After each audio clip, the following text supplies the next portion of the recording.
Hello everyone, welcome back to the Loony Bin. And boy oh boy, the One Piece live action series was released yesterday at the time of recording of this video. And man, oh man, do I have some stuff to say. I thoroughly enjoyed it. I guess I should first say is that I don't think it was bad. I thought it was really fucking good. I thought out of everything you could have done with how to basically portray a live action adaptation of this wonky, goofy, shonen series, this shonen fantasy series, I think is by far one of the best live action adaptations of all time. I think it definitely helped break the live action adaptation of anime curse. I do believe that the success of, the first season is definitely going to get us a second season. But that will all depend on like subscriptions and stuff like that from Netflix. So we have to wait to see just how much like new subscribers Netflix got the past month, or whatever it is when they release their monthly statements or whatever it is. But I do think that we will get a second season, and I think the cast deserved it, because I think the cast was really amazing in what they were trying to do. They put their hearts out into this and did their very best. Like the One Piece live action series was always going to be very difficult to adapt. Some people, said that we shouldn't, it's a series that shouldn't be a live action. But you know what? They did something that, even fooled me. And that was basically create a really good adaptation for it. And I thought everything was well. I do want to point out that my favorite thing was not just the Straw Hats, but the villains that they casted, the actors and actresses that played the villains were so goddamn good. They were so amazing. They made you feel like, the tension. They made you feel like, they're an actual freaking threat. And just the villains just stole the show in each and every arc. It was so goddamn good. I honestly was one of those who were, skeptical about a live action One Piece. But just the more stuff that came out for it just made me, want to watch it more. Made me fall in love with the cast. And the final product was really goddamn good. It's not perfect, it's not the greatest TV show on the planet, but it gave One Piece fans something that, we should be proud for, Granted, there'll always be people who don't think so, and that's fine, and such and so forth. That being said, I think one of the big things regarding the live action series that was probably the one that really I personally really had the only critique for, and that was the writing. I understand, and by all accounts that I have seen, from people within the production, from Oda himself, I believe he mentioned something like that he approved a lot of these scripts. And I have mentioned, about, my personal gripes with the writing, on a social media post, and people came on to me saying that I hated it, that I was wrong, that I knew better than Oda, and that I was doing everything possible to hate the live action adaptation. I don't hate it. I never said I hated it. That's the funny thing, is I never said I hated it. I actually enjoyed it very thoroughly. I thought the first two episodes were by far the best episodes. Buggy was phenomenal. The first episode of Romance Dawn was so freaking good. Like, it was really so much fun. It was so entertaining. And it made me, giddy. It made me feel like, reading One Piece for the first time. And, and it's not, I never said I hated it. What I hated, or I want to criticize, is that the writing seemed off. I get it. Oda approved it, so, what do I know? But I'm not criticizing Oda's writing. For some reason, people think that I am criticizing Oda's writing. No, if I wanted to criticize Oda's writing, that would be with the manga, because that's what he's writing. He's literally writing the manga. He never actually settled down and wrote the scripts. He might have made some changes, blah, blah, blah. But a majority of the script was definitely written by a team of writers. And, that's just how it is. Oda did not sit down and write the scripts himself. He was probably, discussing back and forth. There was reports of him going back and forth with Netflix in regards to, the live action adaptation. So there's no question he probably went back and forth with the writers as well. And it's just frankly, I'm not to criticize Oda's, choices, or like Oda approving all this. I'm just criticizing the way the direction of the writing and just how it affected certain characters. Specifically, the characters that it kind of affected were Usopp, Sanji, and Nami, because they were, Nami was given a lot of screen time, but the All Along Park arc it wasn't written in a way that showcased the way it was written in the manga, and it just felt off. I went in thinking this is as a different entity, and I enjoyed it because that's what I thought. When I got to the All Along Park arc, I started to get into that mode where I was a Nami fan, because I'm a huge Nami fan, and I started to really criticize the All Along Park arc, and kind of nitpicky, and I admit I was kind of nitpicky, right? But I care about Nami's character a lot, to the point where I'm just really, really, like, I don't want Nami to be this amazing character that does everything, like some Mary Sue or anything like that. That I don't want that. I know Nami's weaknesses. I know the bad parts about Nami's character. I know the good parts about Nami's character. And overall, the live action series did show exactly what the good parts of Nami's character was. Until the All Along Park arc. And the reason why is because not Nami specifically, and it's definitely not Emily Rudd's fault. Emily Rudd was fantastic. It was the narrative around the arc, specifically when it came to certain key points of the arc that just, to me, worked so well to fit her narrative, to fit her character arc, that the live action didn't do that well. Now, I'm going to give you some examples because you're probably wondering what the hell am I talking about, right? So, here's Nami's arc in general. We all know Nami's arc. She was part of All Along's crew. She was forced to draw maps. In return, she would steal money, 100 million berries, and she'll buy Kokoyashi Village back, from All Along. And then we know what happens afterwards, right? There's certain parts of the live action that they didn't do that would have that emphasized exactly what Nami's arc, was about. Specifically, Genzo. One of the big things was Genzo. For some reason, Genzo was a very minor character. Like, they had one flashback scene regarding it, and it just felt like, all right, who's this random guy, right? Like, what does Genzo have to do anything with Nami? What, she just stole a book from him and, stuff like that? That's not what Genzo was in the manga. Like, Genzo was basically a father figure to Nami. He's the one with the pinwheel. In the live action, they had Bellemere create this pinwheel out of orange peels, right? I thought that was a cool touch. I thought that was pretty nice. But I think what would have worked, but, that kind of ruins Genzo in a way where he's no longer this father figure, but he's just some, guy. I don't even think he had a pinwheel on his head. Now that I think about it, though, I have to look back because I wasn't paying attention to that, sadly. But I have to look back. But yeah, like, the pinwheel was all about, Genzo. Genzo, was scary. Nami was crying as a baby.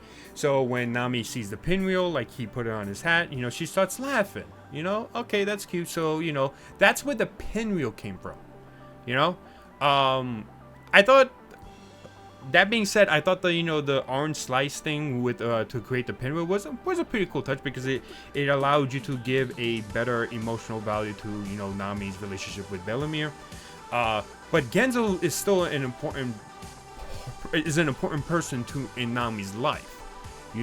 He's the one who tried to protect her, who tried to make sure that Bellemere didn't do anything stupid. He took care of the kids like Nami and Nojiko, like a father figure, and it just, he's just not there anymore. He's just not that character, and that ruins another scene later on with Luffy's promise, with Genzo, that Genzo wants to make sure that Luffy will always make sure that she's smiling, as a father figure does, and we don't get that.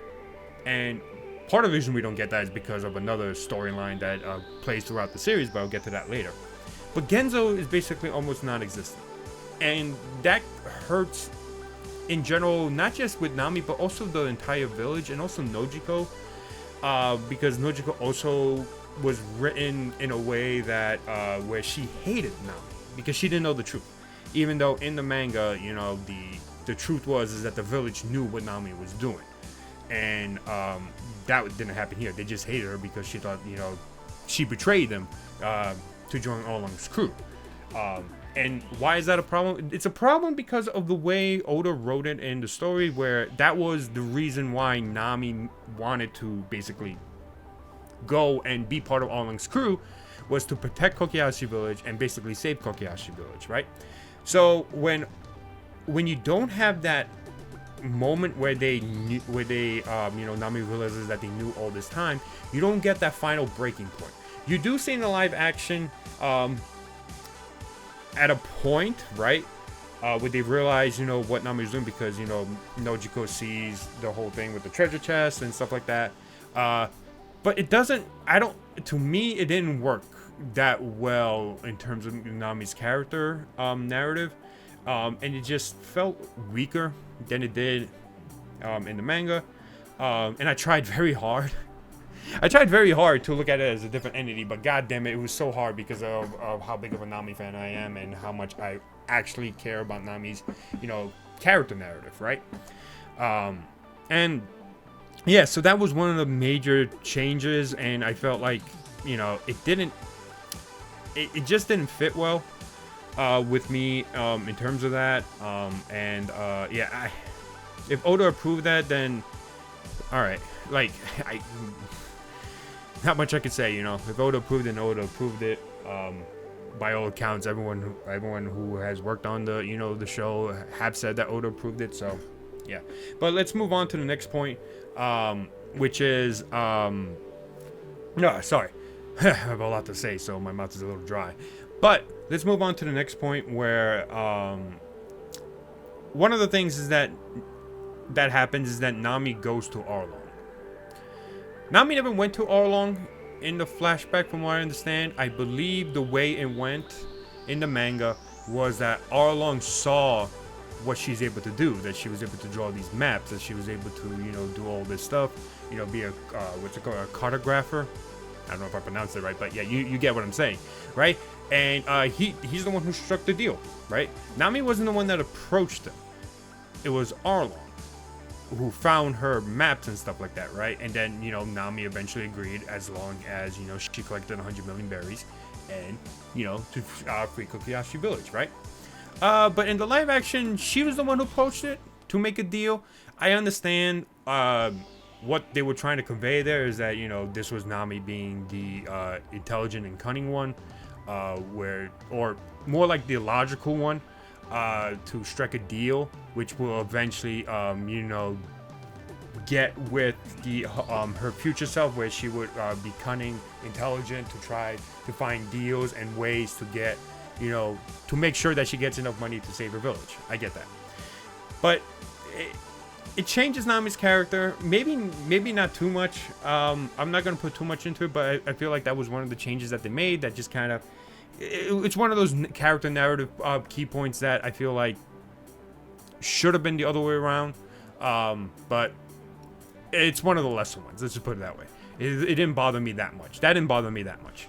But moving on, we also have the one of the things that for some reason when I was discussing this on stream, when I was watching this episode, was that Luffy did not ever know about Nami's backstory. He never did. The moment when Nojiko tried to tell the Strider crew about Nami's backstory, he bounced. He left. Why? Because he didn't care. He didn't care about Nami's backstory. He didn't care. He didn't want to hear it at all, because all he cared about is the present Nami and who she is as a person now.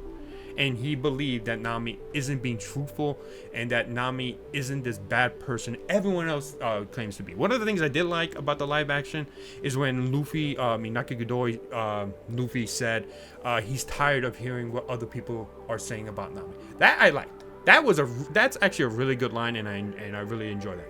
But the point is that Luffy never heard Nami's backstory, and that's important. That's important because it basically showcases exactly what happens in the map room later on, right? And also the hat scene. I should also say it also matters in the hat scene, right? But in the live action, he does hear the backstory, and that actually got me a little annoyed, a little mad, because then now you kind of have this issue where like certain lines from Luffy are not gonna work that well, right? And that's where I got a little annoyed. Like, and they also gave a Luffy Zoro moment, which was nice. I didn't mind the Luffy Zoro moment, but I felt like they didn't need that at that moment. I felt like Luffy needed to be alone to think about everything, you know, that the same way he was alone in the manga, to just think about everything, right? But other than that, it was a nice moment between Luffy and Zoro as they as the writers call first mate and captain. I don't want to get into that argument, but yeah. So one of the lines that affected was basically the hat scene. If you remember correctly, the hat scene is one of the most iconic moments in One Piece. To me, it's by far the most important scene along with the walk, because it signifies that the Straw Hat Pirates are finally once and for all a crew. That they're working together to save their friend as a crew. That's what signified. That's basically the moment where One Piece became One Piece to me. And oh boy, first the whole Nami running scene I thought was fantastic. I thought that was great. I thought the way they shot it was fantastic. The part that bothered me about that specifically was that when she stopped for an unknown reason. You could probably guess based on like what happens later on as to why she stopped. But it came off as if, like, you know, she just got tired of running and just collapsed, right? Even though she stopped running, she just stood there and then fell down to her knees, right? Supposedly it's just because Nami saw that her village was on fire, right? But they don't show that, which made it weird. I was like, why? Right? Because in the manga, if you remember, the reason why, you know, she loses all hope and she falls down to her knees is because the people she was trying to protect are now going after Arlong and basically risking their lives to protect her, even though she's the one who was trying to protect them this whole entire time, right? And that was the breaking point, you know? That was the breaking point. And it really showed just what Nami had been going through her entire life under Arlong's control, right? She just collapsed because she can't believe all her effort, all the 10 years of being tortured, you know, drawing maps for Arlong, stealing money, you know, risking her life stealing money against pirates and stuff like that. All of that effort was suddenly gone.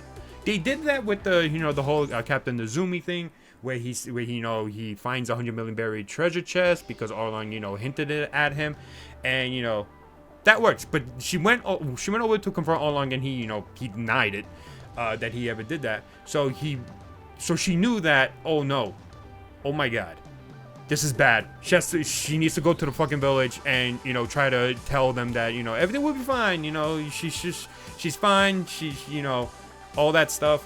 And you don't see that.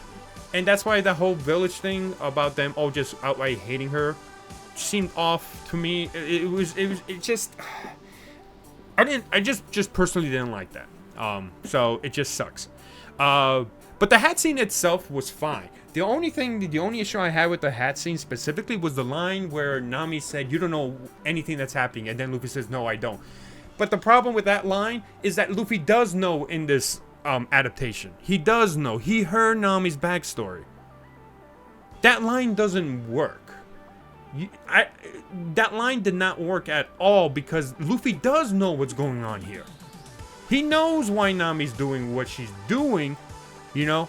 Maybe not specifically that she joined Arlong's crew because Nojiko never told her that part because Nojiko herself didn't know in the live-action adaptation, right? But again, it still doesn't work because he at least knows what Arlong did. Maybe he doesn't know why why Nami decided to join Arlong's crew, but that line still didn't work. It still didn't work. And I don't think they should have added something else. They should not have added that. Maybe Luffy should have stayed silent. I don't know, right? That's why, you know, certain lines like that in the writing just it didn't work well in terms of the relationship and that sequence itself. But other than that, the hat scene was perfectly. I thought the hat scene was great. Emily and Luffy. Emily and Inaki just really hit the nail on that scene. I thoroughly enjoyed it. I thought they pretty much nailed it, except for some of the outside narrative parts around that hat scene. But other than that, the hat scene was great. You know, Emily screaming when they're digging up her jersey was also really fucking good. God damn it, Emily. You did a great job, Emily. That was a really, that was you acting strong. Oh, man, you were trying for that Emmy. My God. But again, the problem is just that the writing beforehand ruined some of the lines that Luffy says. Right? But yeah. That it's just the way Oda wrote it in the manga. I felt like it just felt more powerful because of like, you know, Nami's world is all of a sudden collapsing, you know, and it wasn't as, to me, as impactful as it was in the live action adaptation, right? You know, and the walk was kind of ruined because they didn't just go straight to All Park, they went straight to the village. The walk was kind of ruined. They did the scene correctly, no question about it. They did the scene correctly, but they didn't go straight to All Park. They went to the village, and that's where Nojiko tells everybody in the village about, you know, what she has been doing. You know, they want to fight for her, that they didn't know. You know, they want to protect her, but instead of them going, you know, the Straw-Hats then go to All Park. That also ruins the emotional impact of, you know, Nami and her relationship with the village, right? And so that's why that bothers me so much, that the village didn't know, even though in the manga they eventually did find out. You know, it just, damn it. I'm getting angry for no reason thinking about it. Even though I shouldn't be angry, right? But yeah, so that happened. I did like, you know, they had Nami in the map room with Luffy, and then, you know, all along, you know, Luffy got mad and stuff like that. But that whole scene, first of all, it was weird because it felt like they were on the first floor anyway. Although, yeah, never mind that. I don't know why I thought they were on the first floor, but yeah, it just felt that way. Maybe because of just my brain was dumb. But yeah, so the map room scene, it was fine. I think it was fine. The whole idea of the map room scene was that, you know, it was, you know, her prison. You know, in the manga, Luffy talks about how, like, he finally knows how to help her, right? He needed to destroy the room that basically made, you know, her life like hell. It made, you know, it was a prison. And the only way she could escape, like, even if Luffy defeated all along, you know, as long as that room stayed and, you know, was there, she was still gonna be trapped, right? She was still gonna be trapped because of all the blood, sweat, and tears that she fucking, you know, spilled in that room, right? Drawing all those maps and stuff like that, you know, and you know, it's a very impactful scene, and it goes back to Luffy not knowing about her past. Like, he wanted to help her. He thought that maybe Luffy defeating Arlong was the way to help her, but the moment he went into the map room with Arlong, you know, he saw what Arlong did. You know, he heard Arlong say that, you know, he wants to he's using her, which I think they did really well in the live action. That's not a scene that I was angry about. I thought, or, you know, just disappointed in.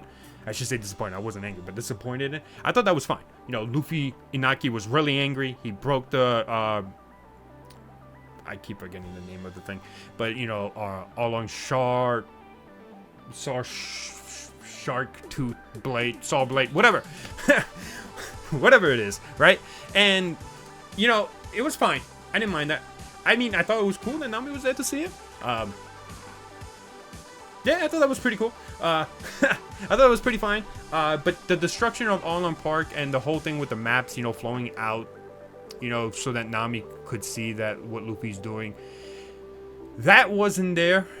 That wasn't there, and it was supposed to be a realization that Nami was very thankful for Luffy for destroying the one place she never wanted to be in, the place that was her prison, the place that she knew she was always going to have to come back to. And in the manga, it was very powerful. It was a very powerful scene. In the live action, they didn't do that much. What they did was basically just have the fight scene there, and then basically Luffy starts destroying the columns. He doesn't destroy the maps. He doesn't, you know, the maps don't fly out of Almond Park. It is what it is. I think that if Oda approved that, I feel like, I don't know. I feel like if that was a change he wanted to make, like what he really wanted to do during that scene, I don't know. I thought the whole maps flying out is much better, which is why I'm like, I understand. Out of all the accounts, you know, Oda definitely approved the scripts, but at the same time, it just feels like, I don't know if he did, you know, but I have no proof, so I have to just go along with the fact that he did, and that makes me sad, but it is what it is, right? It is what it is. Also, I forgot to mention this, but I should also mention this. The Straw Hat. The Straw Hat scene specifically, they did show a little bit of how much Luffy's Straw Hat means to him. You do lose that scene during Silver Village, where you know, was it Silver Village? No, it was Buggy Arc. Sorry. In Buggy's arc, when, you know, Nami hears about Luffy and, like, why his hat is so important, you know, he doesn't like anyone touching it, you know, Nami sees that. And that leaves a very important thing for the hat scene, because Luffy doesn't let anyone touch it. Yet he was giving it to her. And the reason why he gives it to her is because he wants her to hold on to it, to calm her down. And Nami eventually realizes that, oh, wait, this is Luffy's treasure. He doesn't give it to anybody, but he's letting me hold it. Like, you know, that kind of stuff. So that's why that Straw Hat scene that's what also makes the Straw Hat scene very important, right? It's the meaning behind the placement of that hat. Not that the Luffy places the hat on her, but it's the meaning behind it. That's something that a lot of people get confused, because they always say, you know, well, Usopp also wore the hat.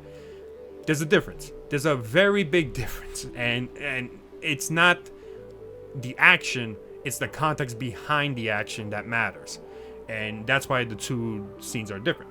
But the live action they did it slightly, because I did enjoy the them showing that Nami was the one sewing Luffy's hat, because that's literally, she's the one who takes care of it, right? And they show that, which was great. I love that part. But they didn't showcase just how much Luffy's hat really means to her. Like, he gets it destroyed during the Buggy's arc, right? But it doesn't have Nami, you know, seeing that moment where Luffy gets angry anytime someone tries to destroy the hat, you know? You don't see that, and frankly, it kind of harms the Straw Hat scene. But again, because this video is getting kind of long, and I kind of pointed out most of my my criticism of the writing for Nami's character arc. I could talk more about Usopp and Sanji's character arc, because they also suffered a little bit, and one of the main reasons why is because of the Kobe and Garp storyline, which I thought, you know, originally I thought, I was like, you know, all right, I'll let them cook, see what's going on, see what they lead to, and then the way they led it to, the way it ended, just kind of disappointed me, because they could have done more with Usopp, Sanji, and Nami instead of the Garp and Kobe storyline. Because what's the main thing about the East Blue? It isn't Garp and Kobe. You know, you don't see Garp and Kobe except for the side story in the chapters on the chapter covers, right? And most of that is just them, you know, training, like Kobe and Helmeppo training to be strong Marine underneath Garp, right? And if you remove those scenes and basically included more moments for Usopp, Sanji, and Nami, then you could have written it a lot more similar to how impactful it was in the manga, right? So that's why I was like, okay, let's see where it goes, but then it just, because you also then lose a lot of stuff that happens after Arlong Park Falls, you know, like the promise to Genzo, and other stuff, you know, to basically put it briefly for Usopp and Sanji. Usopp, you basically get rid of that moment where, yes, he's a scary cat, yes, he's afraid most of the time, but when it counts and when other people's lives are at stake that he, you know, that he considers his friends and stuff like that, he becomes brave. And that's an important thing to recognize with Usopp, right? He can be a scaredy cat, but when the chips are down and when he needs to protect somebody or save somebody, he becomes brave. I feel like they didn't necessarily do that thing well, because they made the Kuro, the whole Kuro thing more focused between Luffy and Kuro, specifically the fight scene, and not necessarily Usopp. So that's why I wasn't a big fan of Usopp's writing, you know, Usopp's character narrative around Usopp in live action. And with Sanji, you miss key moments, because Sanji in the manga, yes, he's always giddy about the Old Blue, and, you know, wants to find the Old Blue, but you could see him like be kind of hesitating or slowly not believing in following your dreams. Not necessarily not believing in the All Blue, but like, what's the point of following your dreams? Are they worth to die for? And you see him slowly change that opinion when he sees Zoro versus Mihawk. You know, Zoro is ready to die for his dream. You know, Zoro's like, you fool, why didn't you, you know, why it's such a foolish thing for Sanji, you know, such a foolish thing to, you know, die for your dream and stuff like that. He also sees it with Luffy, right? And that part is missing. And it harms Sanji's character in terms of that, you know. And at the end of the day, I think one of the biggest reasons as to why all this stuff is like this with the writing is just time constraint. Time constraint, but I think they could have also given them a lot of time by just removing or making the Garp and Kobe storyline a little bit less, you know. And just, what can you do, right? If Oda approved these scripts, then, you know, then these are just my opinions. If this is how Oda wanted the scripts to be like after reading them all and approving them, then, you know, it is what it is. I can't say or tell Oda how he should write and focus of his story in a live action adaptation. But I think just the manga version is so much better written, and yeah. At the end of the day, I'm just gonna accept this as a different entity, and my thoughts of it as a different entity is that it's really fucking good. It's really good, and I think it deserves, you know, the success it does. Because the cast and crew just did a remarkable job with everything, you know. But, you know, everyone has an opinion. Doesn't mean you have to, you know, believe my opinion. Doesn't have to mean that you should like my opinion. But at the end of the day, everyone has an opinion, and this is my opinion in terms of specifically the writing. And I'm not talking about Oda. Oda didn't have a hand in writing the script. Yes, he approved it, but like I said, most of the writing was done by the writing team. Yeah, it is what it is. Like I said, if this is how Oda wanted the live action to be, then it is as it is, right? But yeah, this is just what I want to talk about. God damn it, I've been talking a lot, but I really want to get this off my chest, because frankly, I just wasn't a big fan of the way the character arcs for Usopp, Sanji, and Nami were in. And at the end of the day, who cares what the fuck I say, right? So yeah, it's just my criticism, and yeah, so thank you so much for watching. Hopefully you enjoyed this video, and please be kind in the comments to everybody, right? And yeah, I'll talk to you guys soon, and I'll see you in the next video. Bye bye.